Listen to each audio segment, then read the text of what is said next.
May be आमचे प्रोडक्शनाक may be आमी 45 days लायला आसत, बट हो प्रोसेस 5 वर्सां पासून चालू आसलो. दर वर्सा इफीक येवप, शिकून वचप, आणि ह्या वर्सा आमी डिसायड केलें की ह्या 5व्या वर्सा 50-50 इफीक आमी फिल्म करता. सो आमा आणि हांव जे माझे ग्रँड अंकल आसा, सो आमी मेळून ही प्री प्रोडक्शन स्टार्ट केलें. And I think we tried our best. We tried to be as authentic as possible आणि आमचे विजन स्क्रिनीर हाडपाक ट्राय केलें. इंटरनॅशनल फिल्म फेस्टिवला खातीर गोंयचे कोंकणी फिल्म सिलेक्ट जावं म्हणजे म्हाका आमच्या टिमीनूच न्ही तर पूण गोंयकारां खातीर एक प्राऊड आणि खूप अभिमानाची गजाल आसा. आणि आमी हाचे सगळ्यात श्रेय जे आसा, क्रेडीट जे आसा फक्त आमच्या टिमीकच न्ही तर आमी प्रत्येक गोंयच्या आर्टिस्टाक, आमच्या फॅमिली मेंबराक, जे फ्रेंड सर्कलाक सगळ्यांक दिता.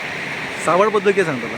सावट ही एक प्लॉट सेंट्रीक फिल्म ना. हितून 4 कॅरेक्टर आसा and all 4 of these characters they react to situation, societical issues, hierarchy issues, caste issues. It's all there in very subtle way. So हे 4 जाणां व्यक्ती आहात तेंच्या खातीर anything can be fair or unfair. So we have not just tried to justified any actions, but it's just how human life reacts. It's how human psychology works. Thank you.